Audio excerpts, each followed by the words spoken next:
It goes from meeting to meeting. It also depends on who's at the meeting and what chairs they occupy, right? Which are some open questions right now, as it's not certain that Jay Powell will be renewed for that. There's a question about Leo Brainerd. There's some openings there.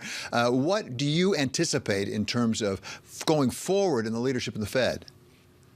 Well, first, I observed that, yes, the reports are that the president interviewed Governor Brainerd as well as Chairman Powell to talk about various leadership positions.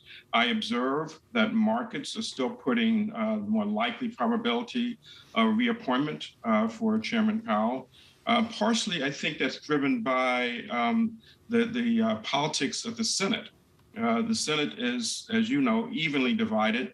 It's going to be important to get Republican and moderate Democrats to vote for whoever it is that the president seeks to nominate. And so I'm sure he must be thinking about the politics of who of these candidates is more likely to get relatively easily through the Senate.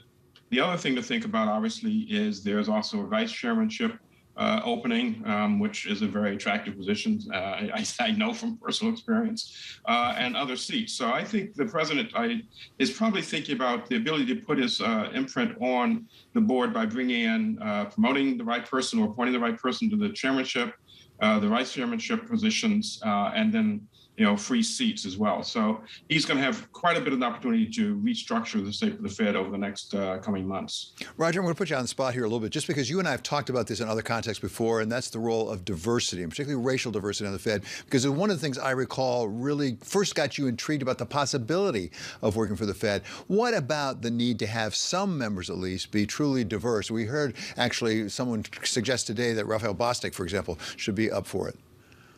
Look, I think it's important for the Federal Reserve to represent and be seen to represent all segments of America as much as possible. And that includes racial diversity, it includes gender diversity, et cetera. You must recall that the history of the Fed, with 12 reserve districts and different kinds of people in the boards of directors for the reserve banks, already had diversity in mind. It had geographic diversity, it had professional diversity, some bankers, some non-bankers. So diversity is consistent with the history of the Fed, and I think racial diversity as well as gender and other diversity is important to be seen at the Federal Reserve table. And the reason it's important, and it's twofold. One is all the evidence suggests, at least in business, and I think also in policy, that more diverse teams probably make better decisions. And secondly, the Fed is a very powerful, unelected body, and its decisions have to be engender trust and confidence in the population at large. And I think it's easier to do that if individuals in society look and see that there's a Fed that is roughly representative of the diverse populations that we have in America.